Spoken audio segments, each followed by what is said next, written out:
नरेंद्र मोदी ने सरदार पटेल की मूर्ति की आधारशिला रखने से पहले अपनी जान का खतरा जताया है।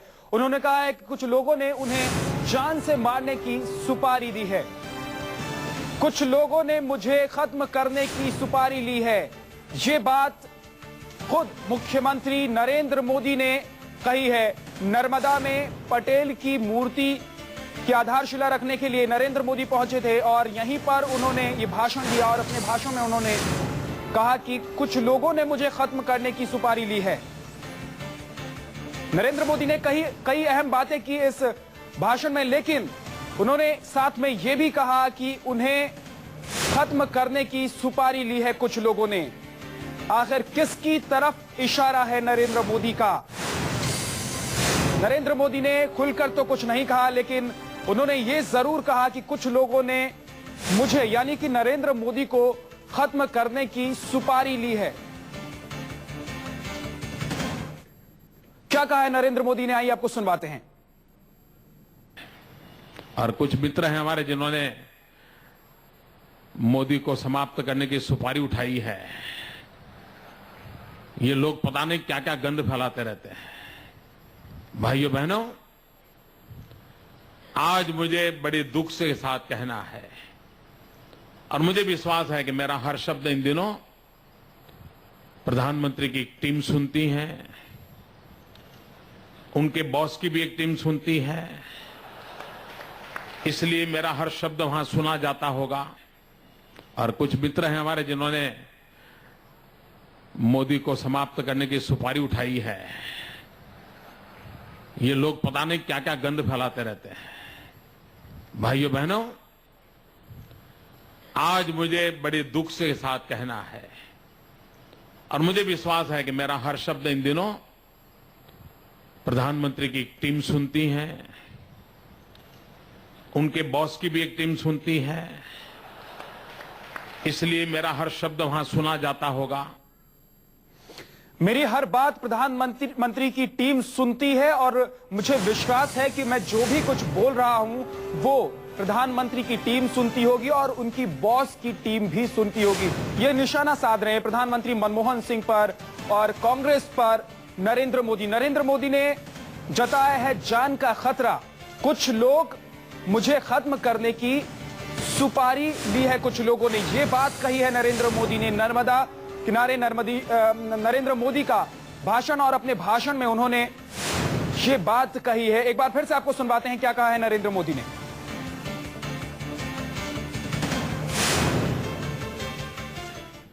और कुछ मित्र हैं हमारे जिन्होंने मोदी को समाप्त करने की सुपारी उठाई है।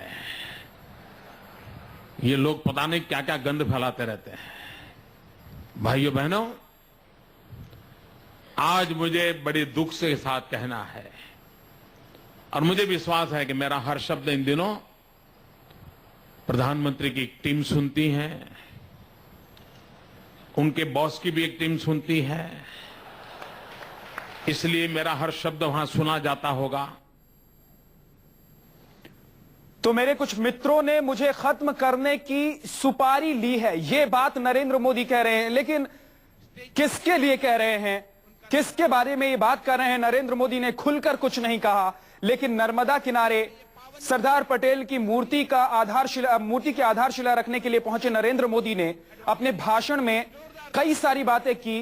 प्रधानमंत्री पर सीधे तौर पर निशाना साधा, कांग्रेस पर निशाना साधा, लेकिन जो एक अहम बात वो कह गए वो ये कि मुझे मारने की सुपारी दी गई है।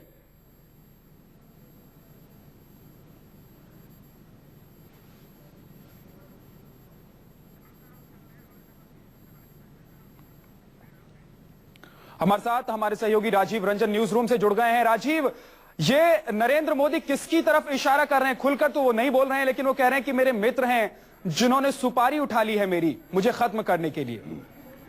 देखिए विद्या, इसमें दो बातें हैं। पहली बात तो ये कि पटना ब्लास्ट के बाद ही सुशील कुमार मोदी से लेकर रविशंकर प्रसाद तक इन सारे लोगों ने कहा कि मोदी टारगेट पर थे, मोदी निशाने पर थे, इसलिए ब्लास्ट हुआ। लेकिन नरेंद्र मोदी ने आज सरदार पटेल की जयंती के अवसर पर उनकी प्रतिमा लगवाने के आधारशिला रखते वक्त जो बातें कही हैं, उसके जरिए पटेल को वो सामने रख करके अपनी राजनीति, अपनी सियासत को चमकाने का पूरा मौका, पूरा स्टेज उन्होंने बनाया था और वहां से प्रधानमंत्री को तो उन्होंने संदेश दिया ही, और ये जो बयान दिया कि कुछ मेरे मित्र हैं जिन्होंने मोदी को समाप्त करने की सुपारी उठाई है, मुझे लगता है कि उनका ये बयान पॉलिटिकल है। अपनी जान पे खतरा से ज्यादा उन्होंने ये पॉलिटिकल बयान, राजनीतिक बयान दिया है कि मेरे बारे में गंदगी फैलाई जा रही है, मेरा हर शब्द प्रधानमंत्री और उनके बॉस की टीम यानी गांधी परिवार की तरफ निशाना कर रहे हैं, और ये कह रहे हैं कि पॉलिटिकली उनको खत्म करने की, समाप्त करने की कोशिश की है। मुझे ऐसा लगता है। दूसरी बात यह है कि नरेंद्र मोदी ने पूरे तौर पर उस स्टेज का इस्तेमाल अपने राजनीतिक, अपने सियासी मंच के तौर पर किया और पटेल को एकता के एक सूत्र में पिरोने वाला, एकता का प्रतीक बनाते हुए अभी उन्होंने ऐलान भी किया है कि 15 दिसंबर को जब 15 दिसंबर को रन फॉर यूनिटी होगा, अभी स्टैच्यू फॉर यूनिटी है और उसके बाद रन फॉर यूनिटी होगा जब देश में दौड़ कराई जाएगी पटेल के नाम पर, एकता के नाम पर। यानी अपने आप को नरेंद्र मोदी देश का नेता बनाने की कोशिश में पटेल को एक सिंबल के तौर पर इस्तेमाल कर रहे हैं। साथ ही वो जवाब भी दे रहे हैं अपने विरोधियों का जिन्होंने उन पर हमला किया था लगातार कि पटेल को लेकर, पटेल के इतिहास को हथियाने की कोशिश हो रही है, साथ ही पटेल को लेकर राजनीति हो रही है। उनको भी मुंहतोड़ जवाब देने की इस मंच से कोशिश की है उन्होंने। राजीव, देखिए, अपने राजनीतिक दल अपने अपने तरीके से व्याख्या करते हैं विद्या, और इसीलिए आपको मालूम है कि पूरी की पूरी सियासत नरेंद्र मोदी पटेल को क्यों आगे रख रहे हैं। इसका सीधा सा मतलब है कि अगर आप देखें 2009 में जो लोकसभा चुनाव हुए थे, 14 सीटें बीजेपी को मिली थी, 12 सीटें कांग्रेस को मिली थी। पिछले ही लोकसभा चुनाव में करीब बराबर बीजेपी और कांग्रेस थे। नरेंद्र मोदी चाहते हैं कि पटेल के नाम को इतना बड़ा किया जाए, पटेल के लिए काम इतना किया जाए कि गुजरात में एक अलग तरह की फीलिंग आए और वो प्रधानमंत्री पद के उम्मीदवार हो चुके हैं, इसका फायदा उनको मिले। लेकिन इतिहास, आप बने रहिए जरा। पटेल पर लाल कृष्ण आडवाणी ने क्या कहा है अपने दर्शकों को सुनवा देते हैं। कि मैं मानता हूं कि अगर देश की आजादी मिलने के बाद भारत में कोई सरदार वल्लभ भाई पटेल जैसा नेता नेतृत्व में न होता तो आप कल्पना नहीं कर सकते कि हिंदुस्तान के केवल 2 टुकड़े नहीं होते, हिंदुस्तान खंड खंड हो जाता, टुकड़े टुकड़े हो जाता। राजीव, सुना आपने, लाल कृष्ण आडवाणी कह रहे हैं कि अगर सरदार पटेल नहीं होते तो हिंदुस्तान खंड खंड हो जाता, यानी हिंदुस्तान के कई टुकड़े हो जाते। यह बयान भी पूरी तरह से राजनीतिक है ऐसे वक्त पर जब नरेंद्र मोदी मंच पर थे और उसके बाद लाल कृष्ण आडवाणी मंच पर आए। देखिए, सरदार पटेल के बारे में किसी को कुछ बोलने की आवश्यकता नहीं। इतिहास खुद उनकी कहानी, और ये पूरा का पूरा देश, इसमें कोई दो राय नहीं है कि जिस तरीके से इसका पूरा नक्शा है, जो एकजुटता है, वो सिर्फ अगर कहा जाए तो उसमें सरदार पटेल की सबसे ज्यादा भूमिका है। इतिहास को कोई झुटला नहीं सकता। लेकिन आज लड़ाई तेरे पटेल, मेरे पटेल, मेरे पटेल, मेरे पटेल की जो हो गई, राजनीति की हो गई है। बिल्कुल, जो जिस तरीके से सियासत हो रही है, खास करके नरेंद्र मोदी ने जिस स्तर पर ले जाकर के और सरदार पटेल की प्रतिमा लगवाना, उनके लिए दौड़ कराना, ऐसे समय में जब वो प्रधानमंत्री पद के उम्मीदवार हैं, और इस चीज को ऐसे जोड़ के देखना और बार बार ये कहना कि कांग्रेस ने उनको नकारा। प्रधानमंत्री की उपस्थिति में नरेंद्र मोदी ने कहा था कि सरदार पटेल अगर देश के पहले प्रधानमंत्री होते तो इस देश की तकदीर और तस्वीर कुछ अलग होती। जबकि सरदार पटेल ने खुद नेहरू को प्रधानमंत्री बनाए जाने के गांधी जी के फैसले का आदर करते हुए ये कहा था कि हमको गांधी जी के निर्देशों का पालन करना है, और जवाहरलाल नेहरू जो भी कहेंगे उसका पालन, सारे नेताओं के लिए उन्होंने ये बात कही थी। और उन तीनों नेताओं के बीच ऐसे रिश्ते थे जैसा राष्ट्रीय राजनीति में कम देखने को मिलते हैं। लेकिन आज अब इस पे पॉलिटिक्स हो रही है, दुर्भाग्यपूर्ण है। राजीव, आपको रोक रहे हैं लेकिन आप बने रहिए हमारे साथ। नरेंद्र मोदी पहुंचे थे जयंती मौके पर सरदार पटेल के, लेकिन जयंती के बदले उन्होंने पुण्यतिथि शब्द का इस्तेमाल किया है। सुनिए क्या कहा है नरेंद्र मोदी ने। आज सरदार साहब की पुण्यतिथि है। उस महापुरुष के चरणों में मैं वंदन करता हूं। उस युग के लिए, राष्ट्र के लिए जीने मरने वाले सबके लिए नमन करते हुए मैं फिर एक बार आप सबका बहुत बहुत अभिनंदन करता हूं।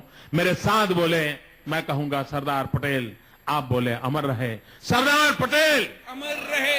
2 हाथ ऊपर करके पूरी मुट्ठी ताकत से बताइए भैया, सरदार पटेल अमर रहे। सरदार पटेल अमर रहे। सरदार पटेल अमर रहे। राजीव, तमाम बातें की नरेंद्र मोदी ने, लेकिन जिस चीज के लिए पहुंचे थे, जिस काम के लिए पहुंचे थे, जिस मकसद के लिए पहुंचे थे, सबसे बड़ी गलती उन्होंने वहीं की।